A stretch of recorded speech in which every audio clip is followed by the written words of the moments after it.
Working with the mind, as revealed to God's messenger, Marshall Vian Summers, on March 22, 1992, in Boulder, Colorado. Focusing and working with the mind is a very important topic for those who are undertaking a spiritual practice and who are seeking to comprehend the nature of the mental environment in which they live. There are many questions regarding how the mind should be approached. Most people follow the mind like resigned servants. Others struggle against the mind as if it were an evil force or a great nuisance that they must contend with. For many people, the mind is either approached as something that is followed unquestioningly or is considered to be an adversary. When you undertake a spiritual practice, you soon discover how chaotic your mind is and how your thoughts vary from one thing to another without any kind of consistency or purposeful direction. You come to recognize that there are certain patterns of thinking which lead to patterns of behavior, and that this is part of your conditioning from being in the world. So, working with the mind is a great challenge. To be able to still the mind, focus the mind, and direct the mind's great resources is a tremendous challenge and one that requires preparation, practice, and application. Let me begin now by giving you an idea of what a healthy relationship with your mind can look like. You have this mind that seems to overtake you, distract you, and dominate you, and direct your actions almost on its own. You begin to realize this when you begin to recognize that you have a vantage point beyond the mind from which you can observe and direct it. After all, if you can observe the mind and direct the mind, it cannot be in your mind. You are out of your mind, so to speak. This is a very important discovery and will lead you to realize that you have a relationship with your own mind. Up until this time, you were not aware of this relationship. The mind simply told you what to think and what to do, and you did that, rarely thinking that perhaps you had a choice in the matter. Your mind was stimulated. It responded, and you did whatever it directed you to do. However, when you reach the point where you realize that you can stand outside your mind and observe and direct it, then you will realize that you have a relationship with your mind. It is at this point that the mind can seem to be a great adversary and a great nuisance.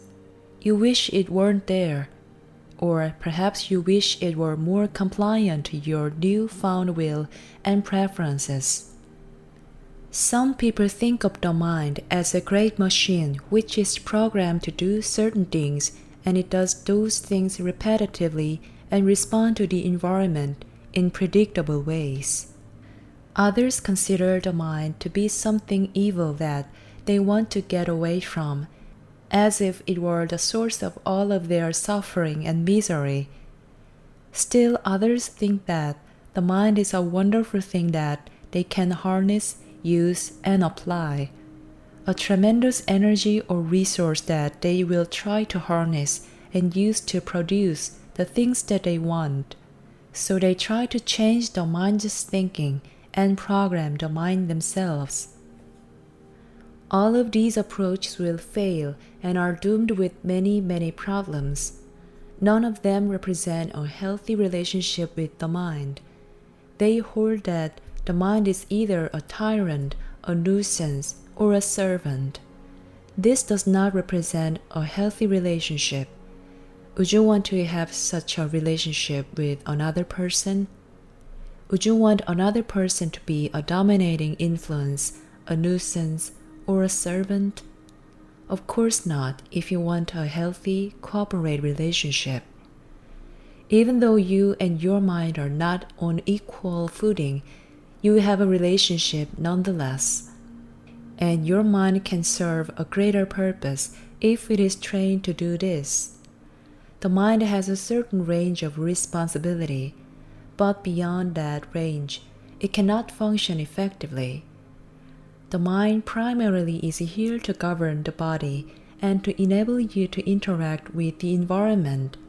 However, for the mind to do this effectively and constructively, you must learn to work with it, not to avoid it, dominate it, conquer it, or be subservient to it. You have a personal side and an impersonal side. They together have a relationship. This relationship is something that will take a great deal of time to cultivate. As you proceed, you realize that the personal mind needs some things. It needs certain kinds of comfort and stimulation in order to remain healthy. You realize that the impersonal side also needs certain kinds of comfort and stimulation to remain healthy and functional. Here the mind can serve you, and you can also serve the mind. If you think of your relationship with your physical body, it is easier to see that it is a wonderful mechanism that is capable of doing marvelous things. It enables you to participate in the world directly. The body has its aches and its pains, and it has its needs and its discomforts. If it is approached in a healthy way, the body is a tremendous asset which allows you to carry out something of great importance in the world. Of course, most people do not have this approach to the body. It also is seen either as a tyrant, a nuisance, or a servant. If the body is a tyrant, then its needs and appetites govern you completely, and you feel miserable and helpless in the face of it all. If it is a nuisance, then you tend to react to the body in a harsh and destructive way, forcing it to do things to try to prove to yourself that you can overcome it. This also happens when you treat the body like a servant. Your relationship with your body is very much like your relationship with your mind, with some important differences.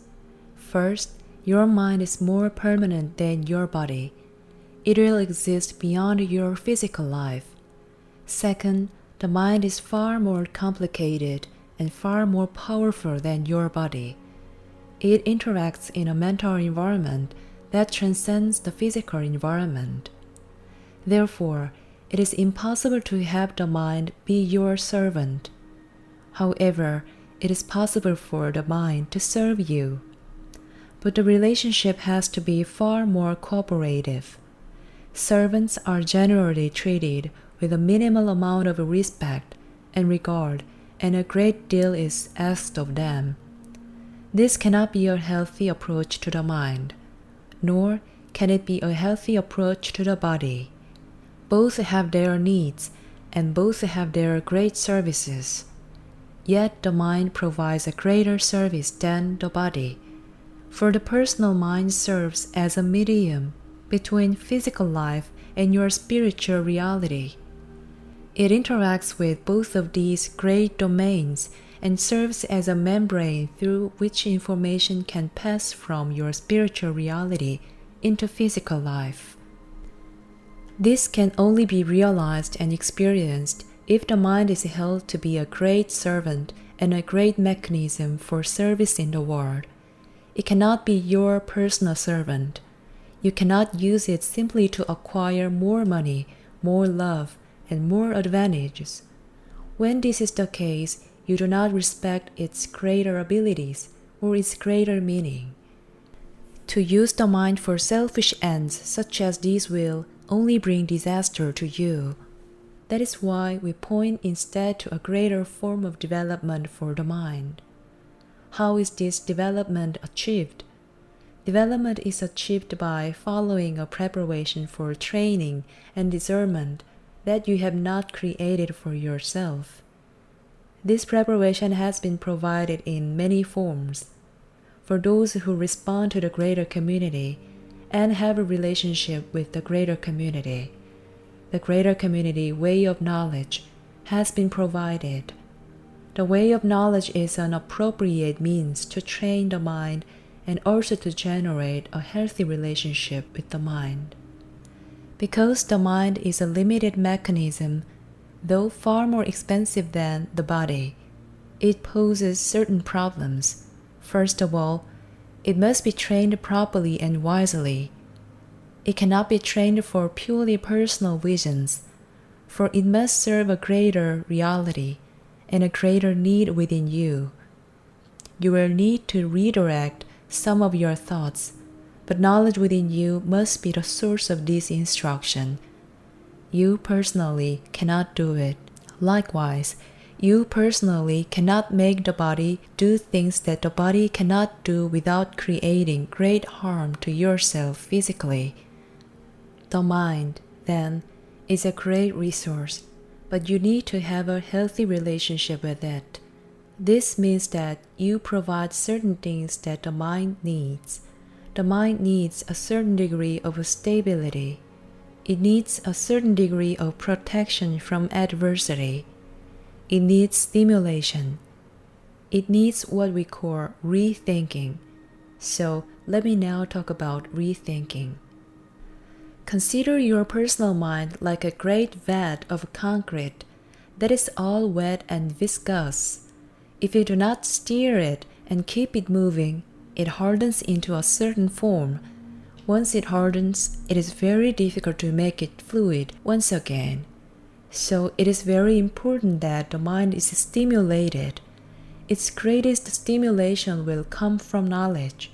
For as the mind is brought into service to knowledge, it is continually stimulated with new ideas and new experiences, and the requirement that things be re-evaluated according to their relevance to present time. This keeps steering the mind, so to speak, and keeps it fluid. It keeps it young, fresh, and active. If the mind is allowed to harden, its ability to respond to new influences, new information, and new relationships becomes severely hampered. Past a certain point, it is not able to respond to new things at all. This is when the mind ceases to be a living organism. This is when having a healthy relationship with the mind becomes very, very difficult. If the mind is following knowledge, which means that your mind is attending to a greater power within you, a greater power that it can neither design nor harness, it is required to rethink things over and over again. Without service to a greater power, people will not rethink their ideas. They will only fortify their position. Rethinking means that you must redefine your position, and in some cases abandon it altogether. Rethinking is a necessary part of education. Certainly, when you think of your education, even in a former sense in your schooling, you will realize that the courses or programs of study that were most stimulating required you to rethink and to entertain different perspectives and points of view, consider new facts and alter your position or take no position at all. In order for the mind to be able to rethink, it must have something beyond the self to which it is responding and which it is serving. The only thing that this can be is knowledge within you. Therefore, the mind's healthy relationship is with knowledge, which is like the real you behind you, the real being behind the temporary person. This sets things in right order. This sets things in the right order with yourself physically as well, for the body is meant to serve the mind, and the mind is meant to serve knowledge, or spirit. This is a tremendous change from being in an individual human state of mind, where the mind is made to serve the body and spirituality is thought to serve the mind, if it is thought of at all. Therefore, to develop a healthy relationship with the mind, You must focus on knowledge and allow the mystery of knowledge to exist within you. The mind needs certain things that are concrete in order to establish a foundation or a belief system. Without a belief system, the mind is in a state of chaos and cannot be focused in any direction. This is what insanity is. When the structure of the mind, or the structure of thinking, has broken down to a point where even the will of spirit cannot work through it. Here the mind has fallen into disarray and dysfunction.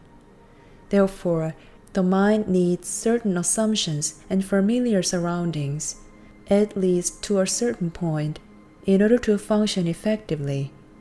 Just like the body needs food, water, shelter, and clothing, and a certain amount of soothing, the mind needs reassurance, compatible relationships, a stable environment, at certain points, and new ideas.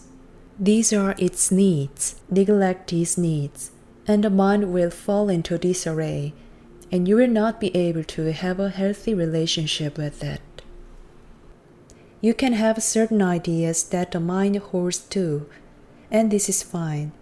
You can have certain relationships that stimulate the mind, and this is necessary, although few people indeed have these as a benefit. But you must have something that the mind can serve, that stimulates it, and that exists beyond it. This keeps the mind fluid, which allows rethinking to occur. This allows the mind to be active and alive. This enables you to establish a healthy relationship with the mind. Unless this relationship is being cultivated, you cannot work with the mind. You will either try to take it over, or you will be running from it. Let us bring this into the realm of spiritual practice, for here is where you encounter the mind directly. When you are learning the way of stillness, which produces an environment in which knowledge can emerge within you, you realize that the mind is constantly thinking, constantly moving, distracting you, taking you away, and so forth. You find here that as it is doing this, you are actually within your mind. For your reference point is still in your mind, and so wherever it goes, you go. In practice, you are trying to bring yourself back to a position of objectivity and observation. But the mind takes off, and it takes you with it. It goes here, there, and everywhere. It thinks about things that are grand, and it thinks about things that are ridiculous, and it imagines all kinds of scenarios, little dramas in which you then find yourself. It is like a television that is running all the time. So, in spiritual practice, how do you deal with a television running all the time? Here you set a certain focal point for yourself. It is like tuning the television into one kind of frequency or channel. You have to learn to do this, and only practice will enable you to do it. You have to have a focal point, and your mind has to have a focal point as well. In the Steps to Knowledge program, there are many different focal points that are introduced. For instance, you are asked to focus on the word run. The mind continues to go all over the place, but you bring it into focus on this word and this sound. There are other focal points, the fire of knowledge within you, a still point within you, your breathing, a part of your body. You can do this with your eyes closed or with your eyes open. This brings the mind into focus, which amplifies its power and establishes for you a position outside the mind. Focusing establishes and enables you to experience this position outside the mind. Over and over, you practice hundreds and thousands of times, like practicing musicians who must practice scales over and over again. They never give up this practice. You must practice focusing the mind in your spiritual practice, As you do this over time, the mind becomes less chaotic. It becomes more uniform and more compliant to whatever you ask it to do. It also demonstrates its needs to you so that you can recognize what it needs. For example, the mind needs a certain amount of similarity. It can't be dealing with new things all the time. It needs to rest on things that are familiar. At the same time, the mind needs new ideas and new stimulation. The mind needs to fall in line behind knowledge. These things all have to be balanced together, and this will require skill and wisdom on your part. If you ask the mind to have new experiences all the time, you will wear it out, and it will not be able to function. It cannot integrate new information continuously, and will end up going into revolt against you if you are too oppressive with it. So, there is a question of balance here. Knowledge provides this balance. Because knowledge provides new information and stimulation, and then long periods of stillness. During these periods of stillness, the mind is allowed time to integrate itself. Rethinking is allowed and encouraged. There is stimulation, and there is time for adjustment, rethinking, and reassociation. In this way, like taking steps, the mind can grow and progress while maintaining its inner stability. Then even its most familiar and cherished ideas are able to grow slowly. They are not blown apart. These adjustments are made slowly and carefully, as if you are building something with a very conscientious approach. Then, in time, the mind begins to think for you. It has a foundation upon which to exist. Its needs are being honored and served, and it is being kept stimulated and redirected. Consider another example. Consider that your mind is like a government that is not functioning very well, as most governments in your world are not.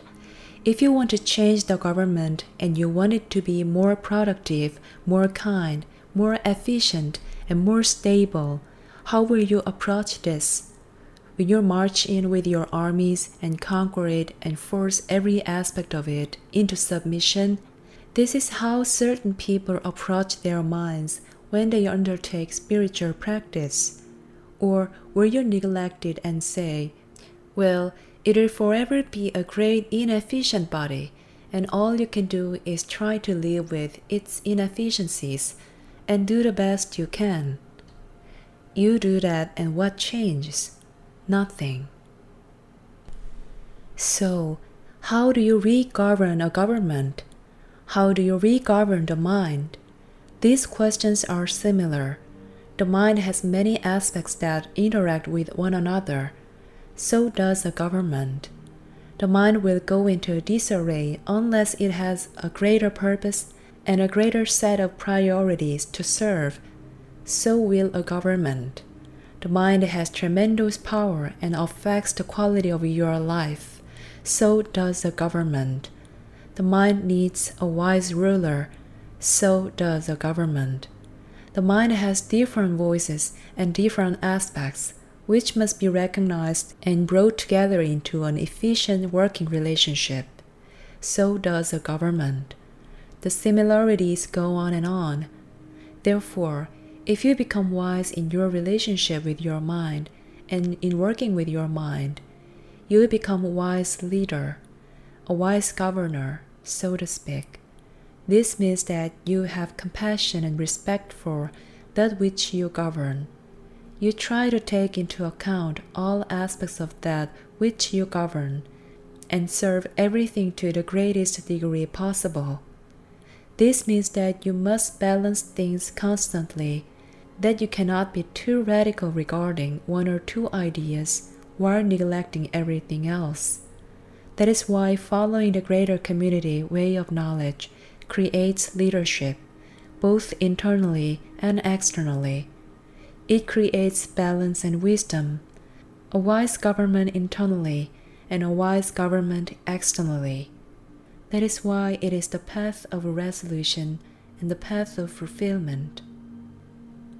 Many people want to govern their outer lives more effectively, but their inner lives are chaotic.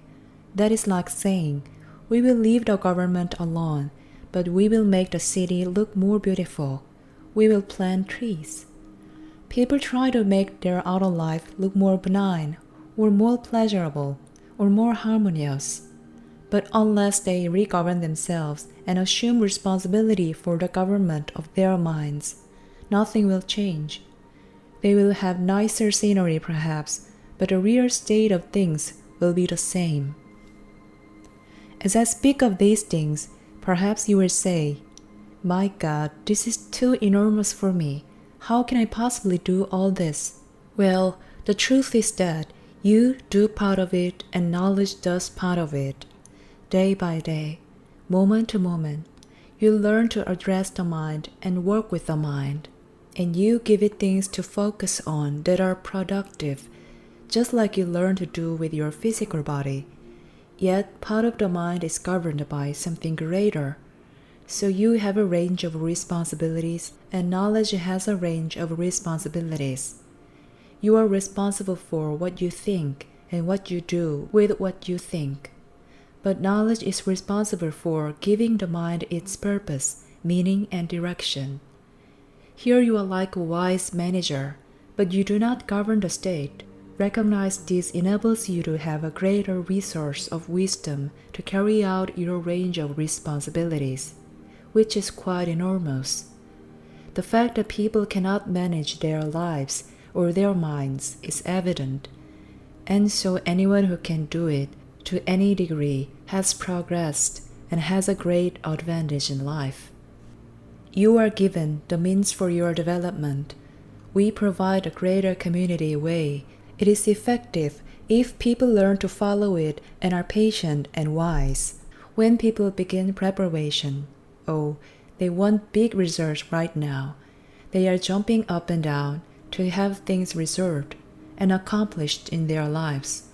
But in reality, things happen in a more slow and progressive manner. This assures substantial and lasting results and true progress.